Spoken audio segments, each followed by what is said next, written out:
Hello साथियों, मैं नागमणि निगम आपको IQ प्लस में स्वागत करता हूं।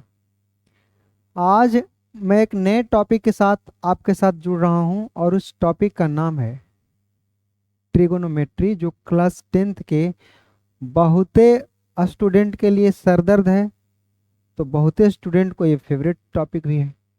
तो देखिए, कोई भी टॉपिक सरदर्द बनता है या फेवरेट बनता है, ये सभी आपको पढ़ने का तरीका और आप कैसे पढ़ते हैं, इन दोनों चीज़ों पर डिपेंड करता है। अगर ये दोनों चीज़ें सही है तो वो आपका फेवरेट बन जाएगा। और अगर इसमें से कोई भी एक गड़बड़ हुआ, या तो पढ़ने का तरीका या जिससे आप पढ़ रहे हैं उनके पढ़ाने का तरीका, तो इन दोनों कंडीशन में ये आपका सरदर्द बन सकता है। मैं आपके इस टॉपिक को फेवरेट बनाने की कोशिश करूंगा, तो जुड़े रहिए। ये ट्रिग्नोमेट्री टॉपिक जो है क्लास 10th के पॉइंट ऑफ व्यू से, जब आप बोर्ड एग्जामिनेशन के पॉइंट ऑफ व्यू से देखते हैं तो बहुत इंपॉर्टेंट है। इसमें से लगभग 20% क्वेश्चंस जो हैं वो इससे एराइज होते हैं, आपके 100 मार्क्स में से। तो ये बहुत ज़्यादा इंपॉर्टेंट होने वाला है। और बहुत सारे टीचर आपको ये कह के डराते हैं कि ट्रिग्नोमेट्री में बहुत सारे फॉर्मूला है। वो भी मैं दिखाऊंगा कि किसको बहुत सारा फॉर्मूला बोलकर आपको डरा दिया जाता है, जबकि वास्तव में बहुत ज़्यादा फॉर्मूला नहीं है। और बहुत सारे फॉर्मूला ऐसे हैं जिसको अगर बढ़िया से पढ़ा जाए तो पढ़ते समय ही याद हो जाता है, याद करना भी नहीं पड़ता है। तो हम लोग पहले समझेंगे एकदम बेसिक से। अपने पिछले वीडियोज में अगर हमारी क्लासेस की है तो अरिथमेटिक प्रोग्रेशन मैंने ख़त्म की है, और उसके बाद ये टॉपिक आपका चल रहा है। इसको भी मैं बहुत सिंपल तरीका से समझाने की कोशिश करूंगा। बस आप जुड़े रहिए और ध्यान से समझते रहिए। तो एकदम बेसिक लेवल से क्वेश्चंस उठाएंगे और उसको धीरे धीरे इंक्रीज करेंगे। तो अगर कोई स्टूडेंट जो थोड़ा मोड़ा जानते हैं तो पैसेंस रखिए, और जो एकदम नहीं जानते हैं वो एकदम खुश रहिए, बिंदास रहिए। आप सबसे बेहतरीन हैं, सबसे बढ़िया आप समझेंगे जो कुछ नहीं जानते हैं। क्योंकि आप जानते हैं, जो एकदम जिसमें ज़्यादा खाली रहता है ना, जिस मेमोरी में, उसमें डाउनलोडिंग ज़्यादा तेज होता है। तो अगर आप ट्रिग्नोमेट्री के बारे में कुछ नहीं जानते हैं, बहुत सुंदर है। आप इस टॉपिक के एंड होते होते, जो भी 6-7 वीडियोज रहे या 4-5 घंटे की क्लासेस रहे, उसके बाद आप अपने आप को महसूस करेंगे कि आप बहुत कुछ जान गए हैं। तो हम लोग चलेंगे कि आखिर ये ट्रिग्नोमेट्री होता क्या है। सबसे पहले ट्रिग्नोमेट्री होता क्या है।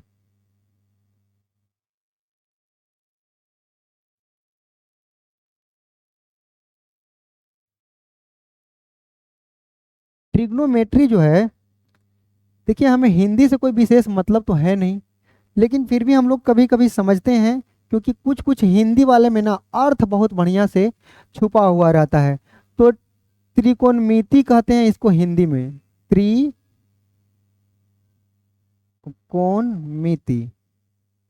इसको क्या बोलते हैं? त्रिकोणमिति। इससे फायदा क्या हुआ हिंदी करने का? तो इसका फायदा अगर हम यहाँ से भी देखते तो यहाँ भी ट्राई और था गोनो, और उसके बाद तीसरा वर्ड था मेट्री। वही तीनों शब्द यहाँ पे छुपा हुआ है, ध्यान से देखिए। तो वो है त्रिकोण और मिति। अब चूंकि हिंदी तो हमारा मदर टंग है ना, मातृभाषा है ना, तो इंग्लिश से बेहतर आप समझेंगे हिंदी में। इसमें क्या होता है? त्रि का मतलब होता है तीन, कोणों की, और मिति का मतलब होता है माप। मतलब ये है कि इस त्रिकोणमिति वाले टॉपिक में हम लोग तीन कोणों के माप के बारे में पढ़ने वाले हैं। इसका मतलब समझिए, त्रिकोणमिति होता क्या है। मतलब त्रिकोणमिति मैथमेटिक्स के वह शाखा है जिसमें हम लोग ट्रायंगल के भुजा और उसके कोण के बीच में रिलेशनशिप के बारे में पढ़ते हैं।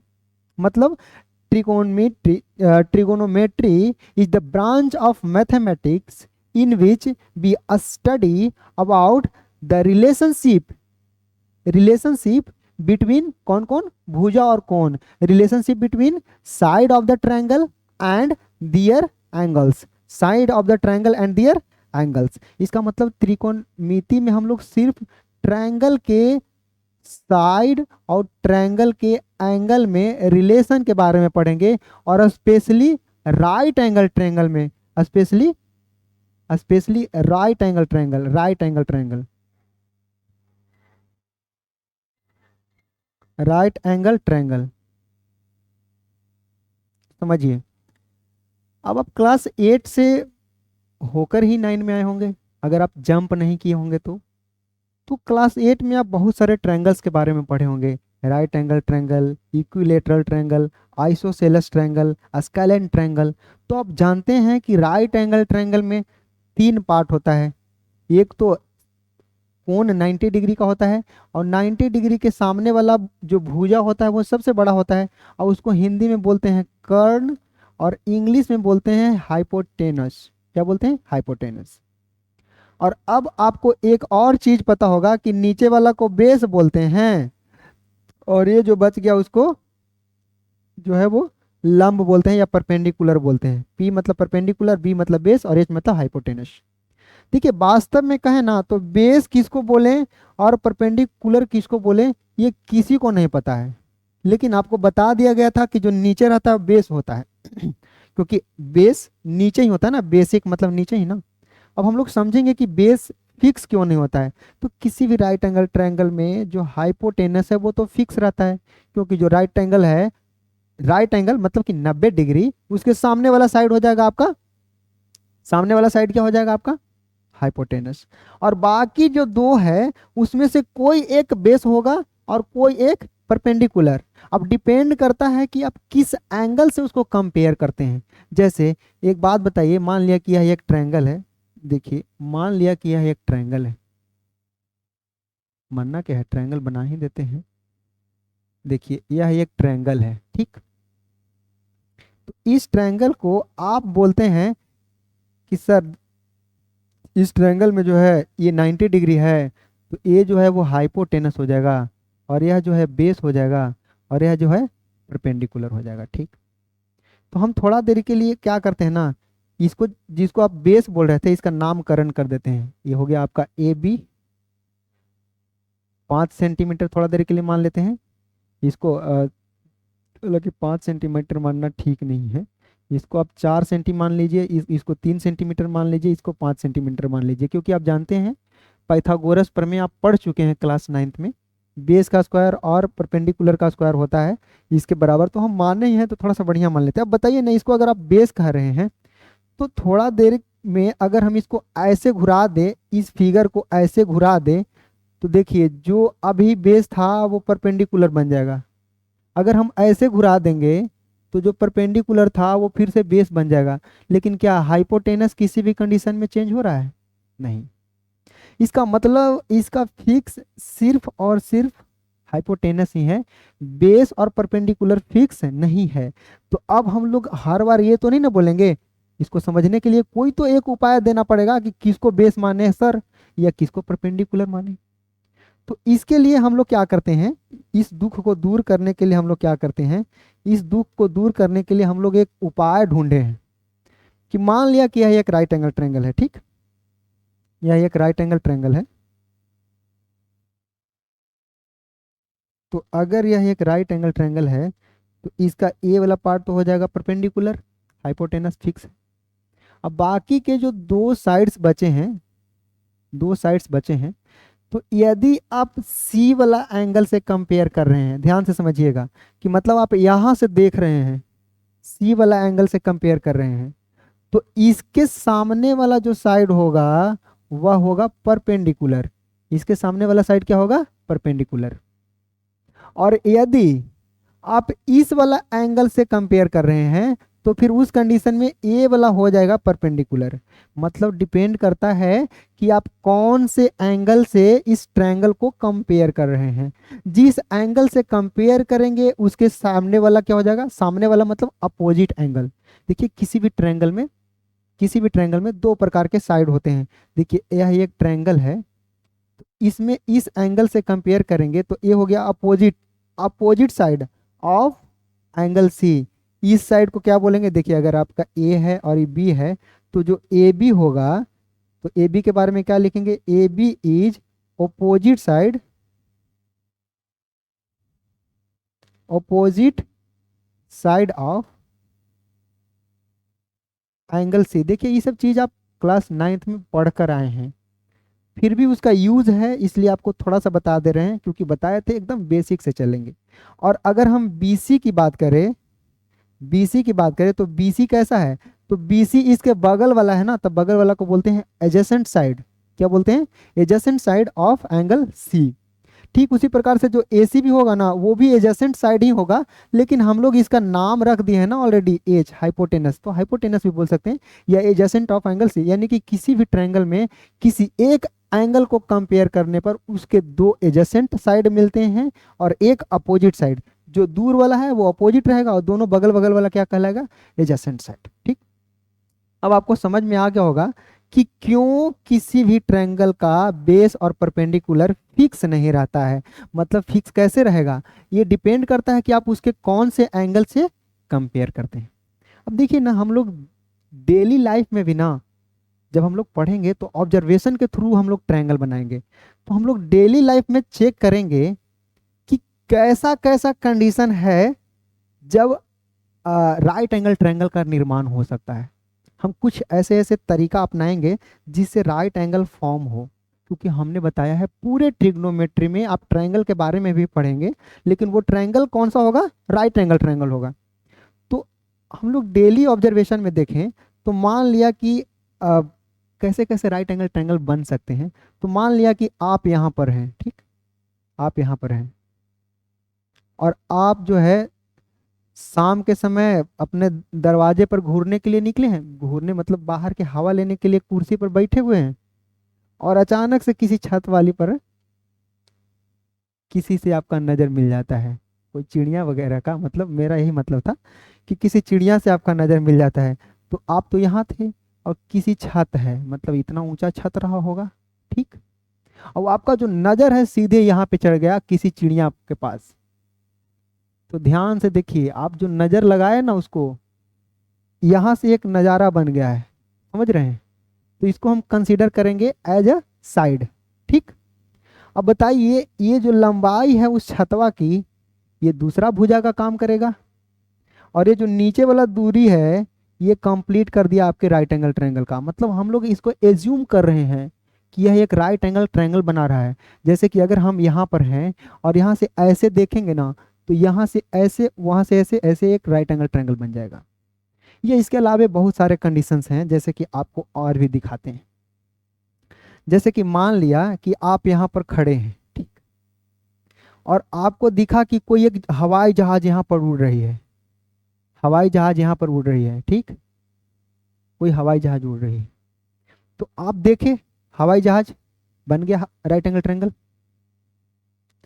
जैसे ही हवाई जहाज देखे, घरे से कुछ बच्चा को आवाज दिए, अरे आओ आओ हवाई जहाज उड़ रहा है, तब तक हवाई जहाज थोड़ी ना आप बचवा को बुला रहे थे तो रुकी हुई थी, तो कुछ दूर और बढ़ के यहाँ पे चल गई होगी हवाई जहाज। ध्यान से समझिए, तो वो सब आया तो बोलेगा कहाँ है हवाई जहाज, कहाँ है, तो बोलेगा कि वहाँ है, तो फिर से ट्रायंगल का निर्माण हो रहा है।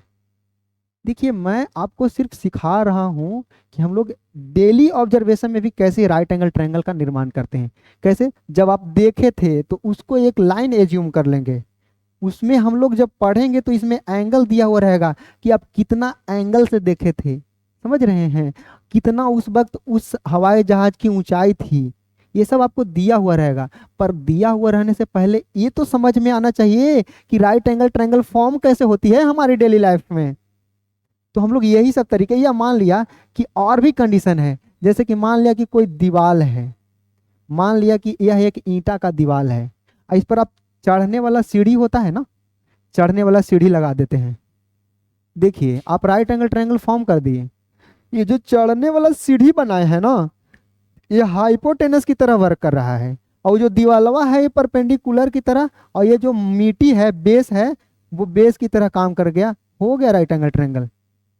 यानी कि हम लोग अपने डेली लाइफ में भी राइट एंगल ट्रायंगल को एज्यूम कर सकते हैं, फॉर्म कर सकते हैं, समझ रहे हैं। ये सीढ़ी पर चढ़ेंगे मतलब हाइपोटेनस पर चढ़ेंगे, और चढ़ कर देखेंगे कितना गहराई है, तो ये जो रहेगा वो किसको रिप्रेजेंट करेगा, उसकी ऊंचाई की, छत की। और जहां पे नीचे देख रहे हैं मतलब इस पॉइंट से लेके जहां से चढ़े थे इस पॉइंट का जो दूरी रहेगा वो क्या होगा, उसकी बेस की लंबाई। तो ये सब अभी हम लोग एकदम बेसिकली समझ रहे हैं कि राइट एंगल ट्रायंगल फॉर्म कैसे होते हैं। ये तो बात हो गई, और बहुत सारे तरीका हैं, बाकी चीजें हम लोग क्वेश्चंस में करेंगे। अभी आप समझ गए होंगे कि ऐसे भी राइट एंगल ट्रायंगल फॉर्म होता है। मतलब इस प्रकार के जो राइट एंगल ट्रायंगल होते हैं ना, उसको एज्यूम करते हैं हम लोग, कल्पना करते हैं। ऐसा थोड़ी है कि आप यहाँ से नजर भिड़ाइएगा कहीं, किसी को देखिएगा तो लाइन खींचा जाएगा, ऐसा तो नहीं ना है। आप स्पाइडरमैन थोड़ी हैं जो यहाँ से मारेंगे तो आंख से मतलब आपका जो है मकड़ी का जाल निकलेगा और उस जाल से एक लाइन फॉर्म होगा। नहीं, हम लोग एज्यूम करेंगे कि अगर देखे होंगे तो स्ट्रेट लाइन में रे ऑफ लाइट गया होगा, समझ रहे हैं। और एज्यूम करेंगे कि हमने इतना स्ट्रेट लाइन गया है, इतना ऊंचाई है, तो हाइपोटेनस मिल गया, परपेंडिकुलर मिल गया, और बेस में अर्थ है, ये है अर्थ का सरफेस है, ये है, तो एक राइट एंगल ट्रायंगल फॉर्म हो गया। अब हम लोग समझेंगे कि मान लिया कि कोई एक राइट एंगल ट्रायंगल है, मान लिया कि कोई एक राइट एंगल ट्रायंगल है, तो मान लेते हैं ये आपका राइट एंगल ट्रायंगल है, ठीक। तो इस राइट एंगल ट्रायंगल में थोड़ा देर के लिए मैं यहाँ पे एंगल ए है, एंगल बी है और एंगल सी है, ये परपेंडिकुलर है तो हाइपोटेनस तो फिक्स है। मैं क्या करता हूँ, एंगल सी से कंपेयर करूंगा, तो ये हो जाएगा आपका परपेंडिकुलर और ये हो जाएगा आपका बेस। देखिए परपेंडिकुलर और बेस फिक्स नहीं है। कब? जब आप एंगल फिक्स नहीं करते हैं तब।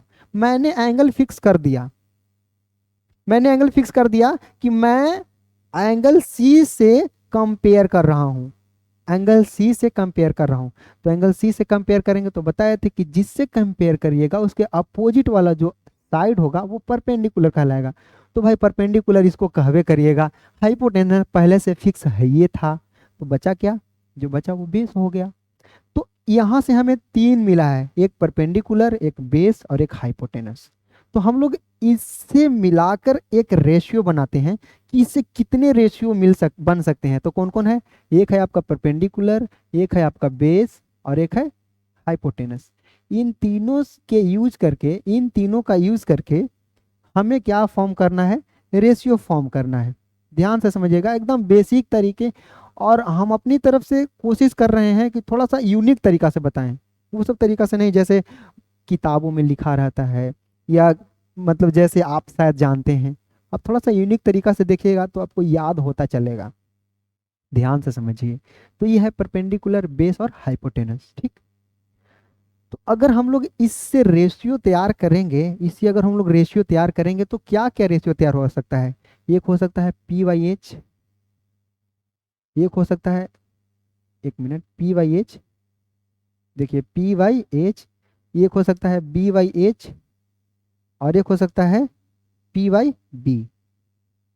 तीन गो होगा, और इसके अलावा तीन गो और होगा, इसके अलावा जो है वो तीन गो और होगा। इसको थोड़ा सा साइड में कर देते हैं, इस वक्त थोड़ा सा साइड में कर देते हैं, एक minute.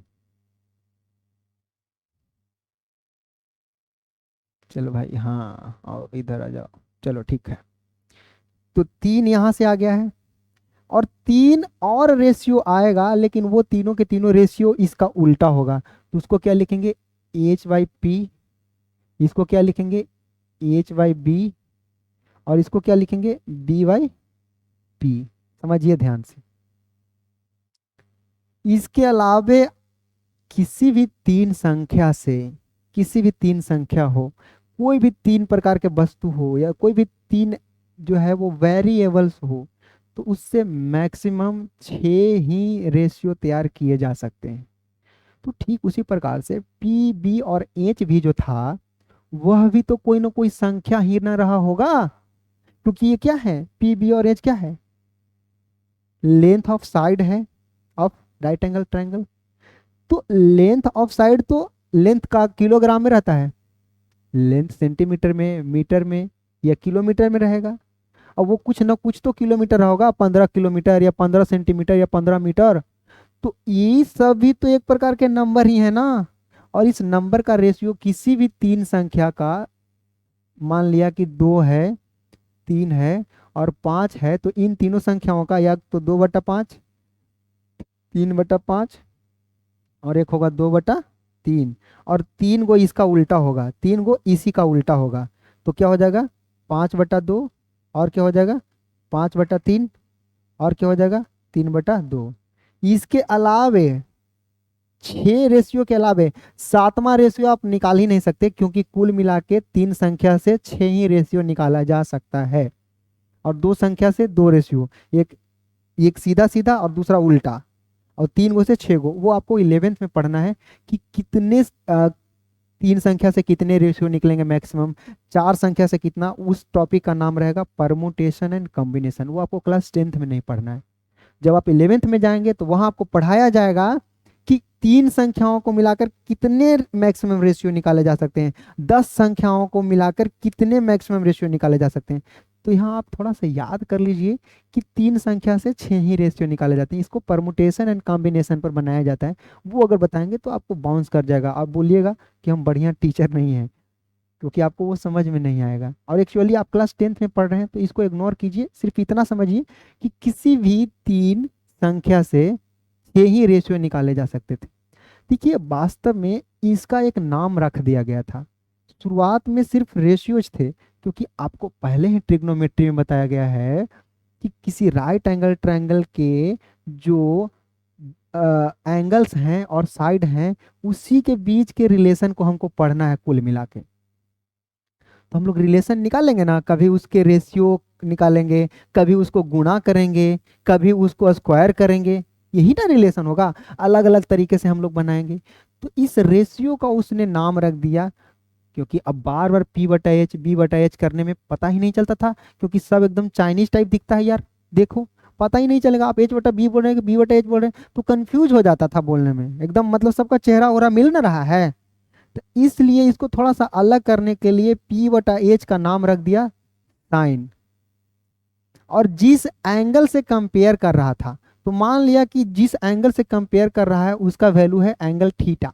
Theta is the angle, मतलब ये एंगल थीटा के बदले 30 डिग्री हो सकता है, 45 डिग्री हो सकता है। आप जानते हैं 90 डिग्री से ज़्यादा नहीं हो सकता है, क्योंकि किसी भी ट्रायंगल में मैक्सिमम, अगर राइट एंगल ट्रायंगल 90 डिग्री का बन चुका है तो दूसरा एंगल 90 से छोटे होगा, क्योंकि अगर दूसरा भी 90 हो जाएगा तो तीसरा के का उसका कोई अधिकार नहीं है। ये आप पढ़ चुके हैं कि किसी भी राइट एंगल ट्रायंगल में बाकी के दोनों कोण 90 से छोटा ही रहेगा। अगर 90 भी हो गया तो संभव नहीं हो पाएगा ट्रायंगल बनना, क्योंकि तीन एंगल बनना है और एक ऑलरेडी 90 हो गया, दूसरा का भी 90 ले लीजिएगा तो तीसरा का कहाँ जाएगा, 180 में बांटना था तीनों को।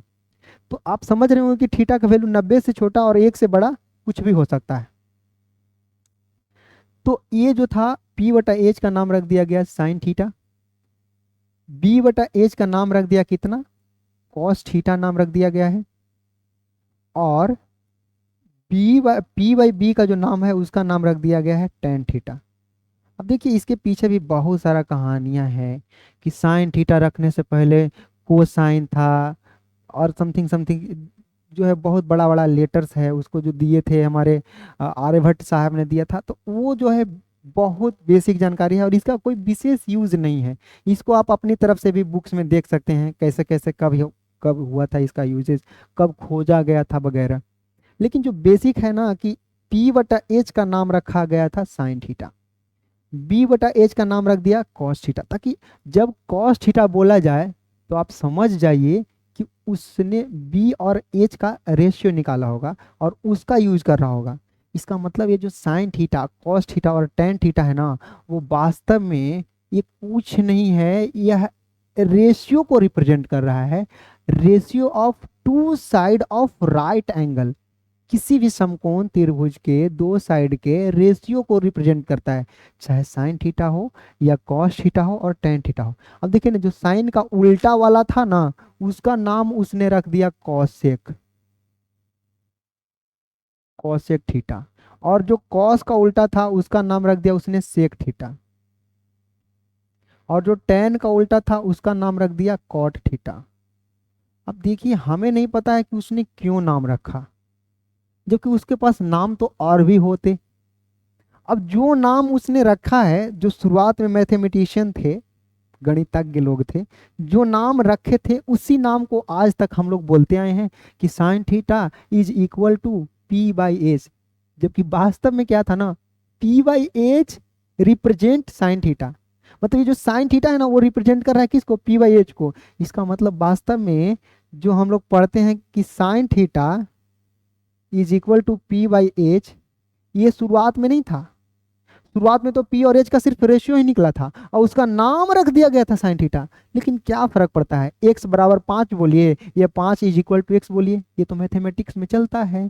तो आप अगले बार से यूज कर सकते हैं कि sine theta is equal to P by H, कोई दिक्कत नहीं है। लेकिन हुआ क्या था कि साइन थीटा रेशियो के नाम था, कौन से रेशियो के, पी बटा एच। अब देखिए, अब इत्तेफाक देखिए कि साइन थीटा जो था वो किसका उल्टा वाला का था, कॉसेक वाला के उल्टा के था। इसलिए देखिए यहीं से आपका फॉर्मूला बनना शुरू हो जाता है। लेकिन ध्यान दीजिए, अगर आपको सिर्फ इतना समझ में आ गया है कि पी बटा एच को साइन नाम दिया गया था, बी बटा एच को कॉस नाम दिया गया था, और पी बटा बी को टैन दिया गया था, और बाकी साइन का उल्टा वाला को कॉसेक, कॉस के उल्टा वाला को सेक, और टैन के उल्टा वाला को कॉट बोला गया था, तो आप ही बताइए थोड़ा सा, क्या यहाँ पे याद करने की जरूरत है, क्या यहाँ पे याद करने की जरूरत है कि साइन थीटा, साइन थीटा और इनटू में जो कॉसेक थीटा होगा वो 1 होगा। ये फॉर्मूला याद करने की कोई आवश्यकता है, नहीं है याद करने की आवश्यकता। पूछिए क्यों, क्योंकि साइन थीटा किसके बराबर था, पी बटा में एच के बराबर था, और कॉसेक थीटा किसको रिप्रेजेंट कर रहा था, एच बटा पी के, मतलब उसके जस्ट उल्टा वाला को रिप्रेजेंट कर रहा था।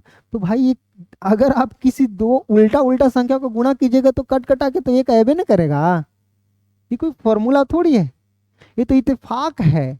मतलब समझ लीजिए कि अगर साइन पी बटा एच को साइन रिप्रेजेंट कर रहा होता और एच बटा पी को कॉट रिप्रेजेंट कर रहा होता, तो आज हम लोग पढ़ते sine theta into cot theta is equal to 1। क्योंकि जो जिसका उल्टा रहेगा, अगर 1/2 को 2/1 से गुणा कीजिएगा, या 5/3 को 3/5 से गुणा कीजिएगा, या 7/10 को 10/7 से गुणा कीजिएगा, तो क्रॉस क्रॉस कट कटा को 1 ना बचेगा। तो यहां से आपको फॉर्मूला पढ़ाना शुरू हो गया है कि sine theta into cos theta is equal to 1। ध्यान से समझिए, sine theta into cos theta is equal to 1 कैसे हुआ वो भी आप देख लिए हैं। अब देखिए इसमें आपको गुरुजी क्या डराएंगे, एक फॉर्मूला तो ये हुआ, sine theta is sine theta into cos theta is equal to 1। दूसरा फॉर्मूला भी तो होगा, क्या, sine theta is equal to cosec theta. अब तो महामूर्ख बना दिया गया आपको। भाई अगर कोई संख्या बाईं तरफ गुणा में रहेगा तो उधर जाके भाग में नहीं होगा। आप क्लास 8 में पढ़े होंगे लीनियर इक्वेशन, उसमें आपको पढ़ाया गया था कि अगर बराबर के बाईं साइड कोई संख्या प्लस में है तो उधर जाएगा तो माइनस में हो जाएगा, अगर कोई संख्या बराबर के बाईं साइड गुणा में है तो उधर जाएगा तो भाग में हो जाएगा। तो ये कॉसेक थीटा इधर गुणा में नहीं था, उधर जाएगा तो भाग में नहीं हो जाएगा। तो ये फॉर्मूला भी याद करने की कोई विशेष आवश्यकता नहीं है। या आप बोले तो cosec theta, cosec theta is equal to कितना है, 1 में साइन थीटा, क्योंकि कॉसेक का वैल्यू निकालेगा तो साइन वाला को उधर भेजिएगा। तो यहाँ से आपको बोल दिया जाता है कि 3 गो फॉर्मूला है, जबकि हमारे अनुसार एक भी फॉर्मूला नहीं है। और यदि आप याद भी करना चाहते हैं तो सिर्फ sine theta into cosec theta is equal to 1 याद कर लीजिए यार, इससे ज़्यादा की कोई ज़रूरत नहीं है।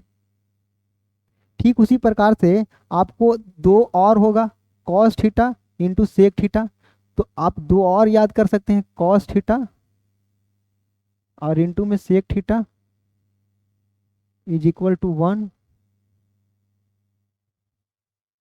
और एक और होगा, वो क्या होगा, tan theta into cot theta is equal to 1। तो कुल मिलाकर 3 फॉर्मूला दिए हैं, और दो दो 4 और 2 6 फॉर्मूला गायब कर दिए हैं। क्योंकि इसको तो बिल्कुल भी मत याद कीजिएगा, अगर इसको भी याद करना पड़ जाए तो आप ट्रिग्नोमेट्री नहीं मैथ पढ़ना छोड़ दीजिएगा। क्योंकि जब आपको इतना समझदारी नहीं है कि sine theta into cos theta का वैल्यू 1 होने पर साइन थीटा का वैल्यू 1/कॉस थीटा आता है, तो आप क्लास 10th में कैसे आ गए। क्योंकि ये सब चीज़ें क्लास 7 में पढ़ा, हो सकता है कोरोना वायरस की वजह से आपको नहीं जानकारी हो, ये अलग मैटर है। तो हम आपसे रिक्वेस्ट करते हैं कि जो चीज़ें याद करने के लिए नहीं है, जो समझने लायक है, उसको आप समझ कर याद कीजिए, आपको भी फायदा होगा। और जब आप क्वेश्चंस को बनाएंगे और बनने लगेगा तो हमें भी लगेगा कि हम पढ़ा रहे हैं वो आपको समझ में आ रहा है, जबकि वास्तव में आपकी फायदा में ही हमारी फायदा छिपी हुई है। जब तक आप समझेंगे नहीं तब तक हमारी बड़ाई होगी कैसे। तो वास्तव में जो है वो अभी 3 फॉर्मूला हम लोग देख चुके हैं, ये रिलेशन है एक प्रकार से।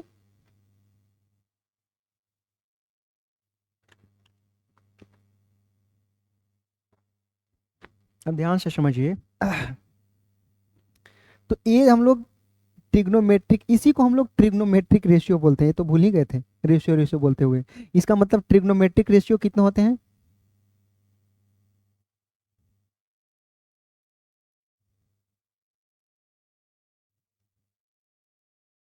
ट्रिग्नोमेट्रिकल रेशियो कुल मिलाकर कितने हुए? साइन कॉस, साइन कॉस और साइन कॉस टेन और कॉसेक सेक और कॉट। ये जो छेक है ना, इन्हीं छह को क्या बोला जाता है? ट्रिग्नोमेट्रिकल रेशियो, त्रिकोणमितीय अनुपात। क्योंकि किसी न किसी अनुपात को रिप्रेजेंट कर रहा होता है, किसी न किसी दो साइड के रेशियो को रिप्रेजेंट कर रहा होता है, इसीलिए इसको क्या बोला जाता है? Trigonometrical ratio. अब हम लोग कुछ और रिलेशन पढ़ते हैं, क्योंकि हम पूरे इस चैप्टर में रेशियो या उसके मल्टीपल्स या उसके प्रोडक्ट्स या सम ऑफ स्क्वायर्स या स्क्वायर्स, इन्हीं सब के रिलेशन को पढ़ेंगे इसमें। तो हमने पिछले वाला में क्या पढ़ा है, पिछले तक में क्या पढ़ा है? तो पिछले तक में हमने छेवों का किसको किसको रिप्रेजेंट कर रहा है, साइन किसको रिप्रेजेंट कर रहा है, कॉस किसको रिप्रेजेंट कर रहा है, इतना हम लोग पढ़ लिए। अब इसके अलावे भी कुछ चीज़ें हैं, जैसे कि अगर साइन थीटा और कॉस थीटा की बात करें, देखिए साइन थीटा और कॉस थीटा, तो हम लोग एक नया खोज करते हैं। ध्यान से देखिए, तो मान लिया अब तो अब सीख गए हैं कि जो साइन थीटा का वैल्यू होता है, जो साइन थीटा का वैल्यू होता है वो कितना होता है? पी और बटा में एच। ठीक। तो अगर पी बटा एच का वैल्यू 3 और बटा में 5 दिया हुआ है, इसका मतलब समझ रहे हैं? इसका मतलब अगले बार से वो डायरेक्ट क्या बोलेगा कि जो साइन थीटा का वैल्यू है ना, वो 3/5 है। देखिए क्या बोलेगा आपको, डायरेक्ट क्वेश्चन में बोलेगा कि साइन थीटा का वैल्यू कितना दिया हुआ है? 3/5। तो आप बताइए कि कॉस थीटा का वैल्यू क्या होगा, ऐसा आपसे पूछेगा। तो आप बताइए ना, साइन थीटा होता क्या है?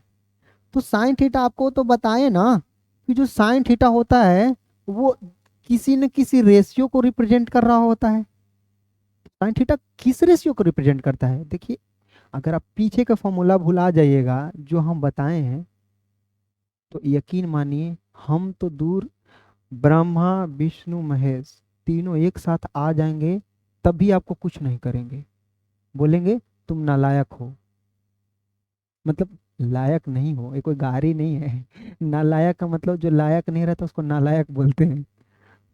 तो अगर साइन थीटा का वैल्यू 3/5 दिया हुआ है, तो साइन थीटा रिप्रेजेंट किसको करता है? पी बटा में एच को। इसका मतलब वास्तव में ये पी बटा एच का वैल्यू 3/5 दिया हुआ है। इसका मतलब यदि हम लोग पी और एच का रेशियो लिखना चाहें तो इसको हम लोग 3/5 लिख सकते हैं। इतना तक आप लिख सकते हैं, कोई दिक्कत नहीं। इसका मतलब जब कभी हमको जरूरत पड़ेगा तो हम लोग पी के बदले में 3x और एच के बदले में 5x लिख सकते हैं। क्योंकि आप पढ़े होंगे क्लास 8 में कि किसी भी दो रेशियो को समथिंग अचर पद के रूप में हम लोग लिख सकते हैं। जैसे कि अगर 3 और 5 का रेशियो दिया हुआ है तो 3x और 5x लिख सकते हैं, जहां जो x है वो एक कॉमन टर्म है जो दोनों में रहा होगा। तो अगर आपको p का वैल्यू 3x है और h का वैल्यू 5x है, तो आप पाइथागोरस थ्योरम 9th में ही पढ़कर आए होंगे। और पाइथागोरस थ्योरम बोलते हैं कि किसी भी राइट एंगल ट्रायंगल में जो परपेंडिकुलर का स्क्वायर होता है और बेस का स्क्वायर होता है, उन दोनों का जो सम होता है वो हाइपोटेनस के स्क्वायर के बराबर होता है। ये आप पढ़े होंगे इन क्लास 9। ये क्लास 9वां में आपको पढ़ना है। तो अगर पी स्क्वायर और बी स्क्वायर और एच स्क्वायर में हमें रिलेशन दिया हुआ है, तो हमें जिसका जिसका वैल्यू दिया हुआ है, जैसे कि मान लिया कि हमें पी स्क्वायर का वैल्यू इस क्वेश्चन में दिया हुआ है, तो पी का वैल्यू कितना दिया हुआ है 3, तो यहाँ पे 3x लिख देंगे, तो हो जाएगा 3x का स्क्वायर, हो जाएगा ना। और प्लस में कितना होगा, तो प्लस में होगा बी का स्क्वायर, नहीं पता है भाई, तो बी को स्क्वायर की जगह पर बी का स्क्वायर ही छोड़ दीजिए। और बराबर में कितना हो जाएगा एच का स्क्वायर, एच कितना दिया हुआ है 5x, तो इसका स्क्वायर हो जाएगा। तो बराबर में कितना आएगा, तो यहाँ 3x का जो स्क्वायर है वो कितना हो जाएगा 9x स्क्वायर, और प्लस में बी स्क्वायर, और यह जो है किसके इक्वल होगा 55 के 25x स्क्वायर के। इसका मतलब यह है कि अगर आप बी स्क्वायर का वैल्यू निकालेंगे तो 25x और माइनस में 9x रहेगा। इसका मतलब यह है कि जो बी स्क्वायर का वैल्यू आने वाला है वो 25x में से 9x घटेगा तो कितना आ जाएगा 16x स्क्वायर, यहाँ स्क्वायर भी रहेगा ना। इसका मतलब अगर हम लोग b का वैल्यू निकालेंगे तो b का वैल्यू हम लोग b का हमेशा पॉजिटिव वैल्यू, इसमें पूरे में हम लोग पॉजिटिव वैल्यू ही कंसीडर करेंगे, निगेटिव वैल्यू को अवॉइड करेंगे। तो ऐसे जानते हैं कि स्क्वायर हटने पर अंडर रूट के साथ जब जाता है तो यहाँ 16x स्क्वायर तो रहेगा, लेकिन बाहर में प्लस माइनस लग जाता है, वो आप जानते हैं, बहुत सुंदर बात है, लेकिन यहाँ पे माइनस वाला फॉलो नहीं करना है। तो 16 का जो वर्गमूल होता है वो होता है 4, और एक्स स्क्वायर का वर्गमूल होता है x। इसका मतलब हमें b का वैल्यू निकल कर आ गया, b का वैल्यू कितना निकल कर आ गया 4x। अब आप बताइए पूछ क्या रहा है, तो आपसे पूछ रहा है कि कॉस थीटा का वैल्यू क्या होता है। तो बताइए कॉस थीटा कौन से रेशियो को रिप्रेजेंट करता है, तो कॉस थीटा जो रिप्रेजेंट करता है वो कॉस थीटा जो रिप्रेजेंट करता है वो b/h को रिप्रेजेंट करता है। कॉस थीटा किसको रिप्रेजेंट करता है b/h को। इसका मतलब ये है कि b का वैल्यू निकाले कितना है 4x, तो ये हो जाएगा आपका कितना 4x, और बटा में हाइपोटेनस कितना निकला है 5x, तो x से x कैंसिल हो जाएगा, तो कितना आ जाएगा, ये आपका आ जाएगा 4/5, तो फाइनली कितना आ जाएगा 4 और बटा में 5।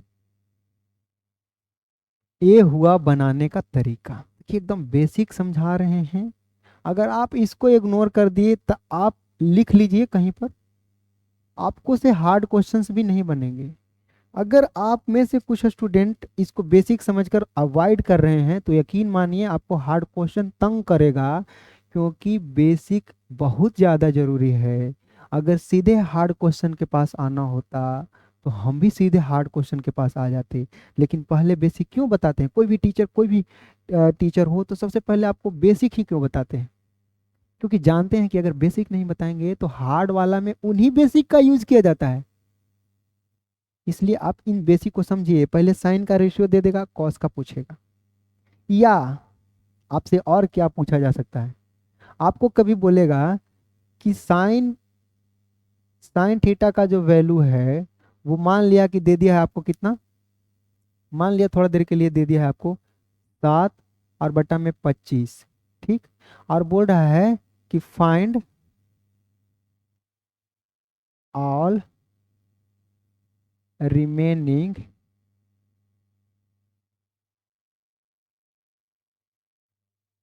ट्रिग्नोमेट्रिकल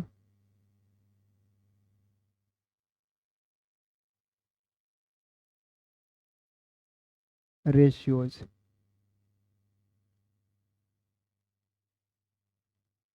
मतलब जितने भी बाकी के रिमेनिंग ट्रिग्नोमेट्रिकल रेशियोज हैं उसको फाइंड करने बोल रहा है। तो आप बताइए ना, जितना भी रिमेनिंग का ट्रिग्नोमेट्रिकल रेशियोज है उसमें यूज किसका किसका हुआ था। देखिए यही ना था आपका ट्रिग्नोमेट्रिकल रेशियो, ट्रिग्नोमेट्रिकल रेशियो यही ना सातों था, छो था। साइन थीटा था, cos theta, tan theta, cosec theta, sec theta और कॉट थीटा, यही ना छो था। ये छेवो जो है वो पी बी और एच यही तीन गो के ना रेशियो है। अच्छा उसका उल्टा किया गया है, सीधा किया गया है, उलट पुलट दिया है, पर रेशियो तो फाइनली इन्हीं तीनों से बना है, पी बी और एच से बना है। इसका मतलब अगर किसी भी ट्रिग्नोमेट्रिक रेशियो का बात हो तो उसको निकालने के लिए हमें क्या करना है, तो हमें सीधा सीधा तीनों चीज पता होना चाहिए। क्या क्या पता होना चाहिए, पी भी पता होना चाहिए, बी भी पता होना चाहिए और एच भी पता होना चाहिए। अगर ये तीनों पता है तो किसी के माई का लाल अगर आपसे कुछ भी पूछ दे तो आप उसके मुंह पर एकदम ऐसा जवाब दीजिए कि उसे लगे कि गाली दे रहा है। समझ रहे हैं ना, दोबारा पूछे ही नहीं। समझ रहे हैं, एकदम उसको प्यार से बेइज्जत कीजिए, मतलब ये है। लेकिन आप मजबूत रहिएगा अंदर से तब ना। कहने का मतलब ये है कि आपको तीनों पता रहेगा तब ना। इसमें आपको पता क्या है, आपको पता है पी और बटा में एच। देखिए इसमें तो साफ सुथरा दिख जा रहा है कि पी का वैल्यू 7 दिया है और एच का वैल्यू 25 दिया है। इसका मतलब जरूरत पड़ने पर हम लोग पी का वैल्यू 7x और एच का वैल्यू कितना मान लेंगे, 25x। लेकिन कई ऐसे कंडीशंस भी आएंगे जहां पे आपको पता ही नहीं चलेगा कि पी का वैल्यू कितना है और एच का वैल्यू कितना है। वहां पर ध्यान से समझना होगा और वहां से वैल्यू खींच कर निकालना होगा। वो थोड़ा सा अगला लेवल है, अभी बेसिक लेवल पर है। आप यहाँ पर ध्यान से समझ गए वो भी समझ में आएगा, इसको इग्नोर करिएगा वो भी समझ में नहीं आएगा। तो अगर आपको पी पता है एच पता है तो बी निकालते कैसे हैं, तो वही पाइथागोरस प्रमेय के पास चलेंगे। बहुत इंपॉर्टेंट पाइथागोरस प्रमेय है इसमें होने वाला है, क्योंकि पाइथागोरस प्रमेय भी जो थे, पाइथागोरस नाम के एक मैथमेटिशियन थे, गणितज्ञ थे। उन्होंने जो रिलेशन दिया था वो राइट एंगल ट्रायंगल में ही दिया था कि किसी राइट एंगल ट्रायंगल का जो सबसे बड़ा वाला साइड का स्क्वायर है वो दोनों छोटकन छोटकन के स्क्वायर के सम के बराबर होता है। मतलब दोनों छोटकन मतलब कौन, पी और बी, उसी के ना स्क्वायर के सम के बराबर होगा। इसका मतलब H square is equal to P square plus B square. और हमें ट्रिग्नोमेट्री में भी उसी को पढ़ना है, उसी राइट एंगल ट्रायंगल को पढ़ना है। तो फिर तो उनको याद करना पड़ेगा ना जिन्होंने इससे रिलेटेड दिया है। तो इसलिए हम लोग यहाँ पे पी स्क्वायर और प्लस में B square is equal to H square लिख देंगे। पी का वैल्यू कितना है, तो आपको पी का वैल्यू दिया हुआ है 7x, तो 7x का स्क्वायर और प्लस में बी का वैल्यू कितना दिया हुआ है, नहीं दिया हुआ है तो बी स्क्वायर ही छोड़ देंगे। और एच कितना है, 25x का स्क्वायर। तो यहाँ से आपको पता चल गया कि अगर हम लोग बी स्क्वायर का वैल्यू निकालेंगे तो अंडर रूट में आएगा कितना, 25x का स्क्वायर और ये माइनस में हो जाएगा 7x का स्क्वायर। तो यहाँ से अगर हमें समझ में आ रहा होगा, सॉरी यहाँ बी स्क्वायर नहीं बी का वैल्यू निकलेगा, क्योंकि अंडर रूट कर दिए होंगे तो स्क्वायर ऑलरेडी रूट में चल गया होगा। तो यहाँ से जो बी का वैल्यू आ रहा होगा वो अंडर रूट में अगर 25 का स्क्वायर कीजिएगा तो कितना आएगा, ये हो जाएगा आपका 625 एक्स स्क्वायर और माइनस में 49 एक्स स्क्वायर। अब 25 एक्स स्क्वायर में से 49 एक्स स्क्वायर को घटाइएगा तो कितना आएगा, तो ये आपका आ जाएगा 576 एक्स स्क्वायर। और 576 जो होता है वो 24 का वर्गमूल होता है और एक्स स्क्वायर है तो वो एक्स हो जाएगा। इसका मतलब समझिए अब आपको बी भी पता चल गया। तो पी पहले, पी और एच आपको पहले से ही दिया हुआ था। पी कितना था 7x, बी कितना था नहीं पता, लेकिन एच कितना था 25x। हमें सिर्फ बी नहीं पता था तो बी भी हमने निकाल लिया, वो कितना निकला है 24x निकला है। अब हमें तीनों पता है तो जो भी बचा हुआ ट्रिग्नोमेट्रिक रेशियो है, साइन तो हो ही चुका है, अब बचा क्या है, तो कॉस बचा है, cos theta, tan theta, cosec theta, sec theta और कॉट थीटा, यही ना बचा है। तो कॉस थीटा होता कितना है, पी बटा के एच, टेन थीटा पी बटा बी, कॉसेक थीटा एच बटा पी और सेक थीटा तो कॉस का उल्टा होता है मतलब एच बटा बी। और कॉट थीटा क्या होता है, तो होता है बी बटा के पी, क्योंकि टेन का उल्टा होता है। इन सभी का वैल्यू लिख दीजिए जो भी आप निकाले हैं।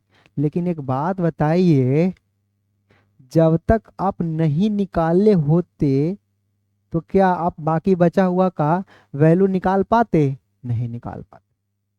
तो ये था एकदम बेसिक कॉन्सेप्ट ट्रिग्नोमेट्रिक रेशियो का।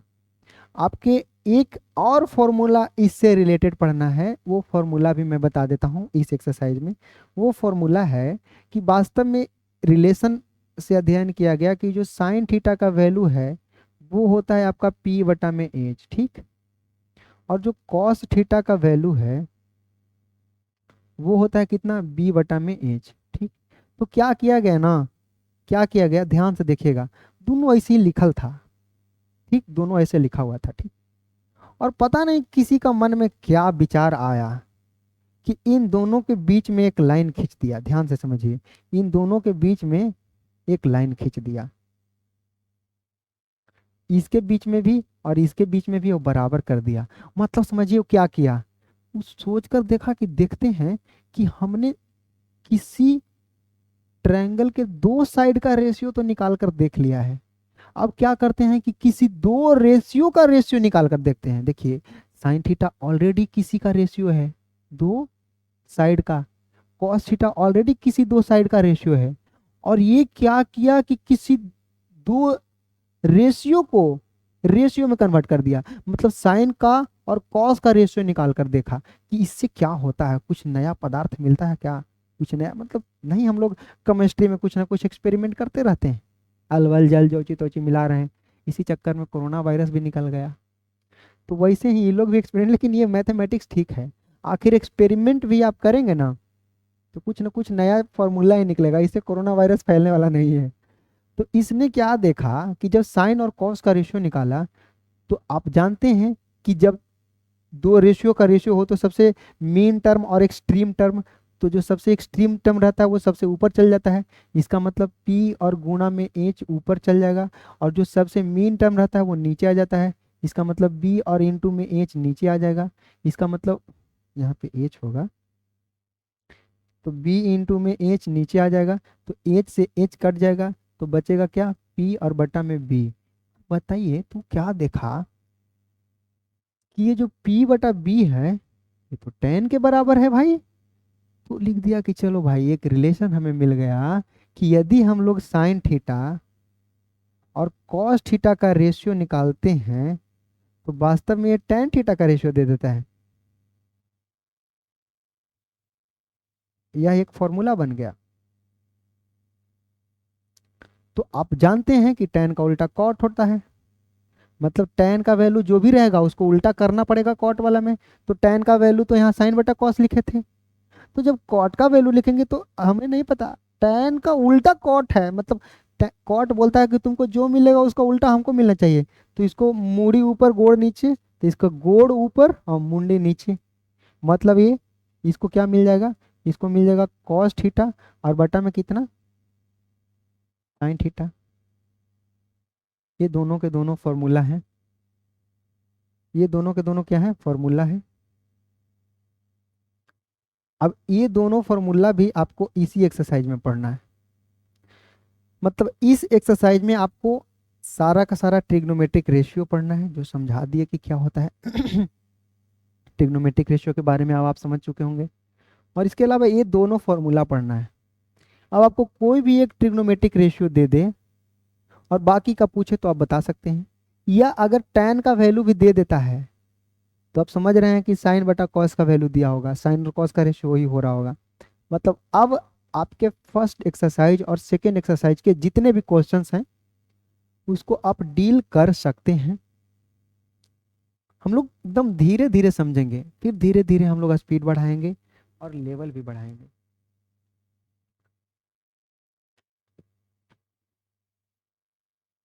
धीरे धीरे स्पीड बढ़ाएंगे, क्वेश्चन के लेवल भी बढ़ाएंगे।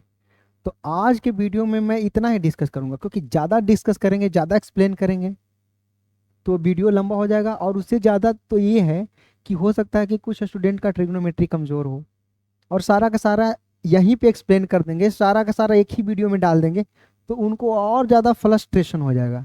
तो एकदम बेसिक और एकदम यूनिक तरीके से सिखाने की कोशिश की जा रही है ताकि आपको बेहतरीन समझ में आए, और मैं एकदम उतना ही समझाऊंगा जितना आपको समझ में आ जाए, ताकि आपको दोबारा पढ़ना नहीं पड़े। एक ही बार में आप समझ जाएंगे तो दोबारा पढ़ने कहाँ जाएंगे, हम नहीं पढ़ने जाते हैं ट्रिग्नोमेट्री, क्योंकि हम पढ़ चुके हैं, हमें पता है, अब क्यों पढ़ने जाएं। वैसे ही आप एक बार पढ़ लेंगे कहीं भी और उसको समझ गए तो दोबारा पढ़ना ही नहीं पड़ेगा।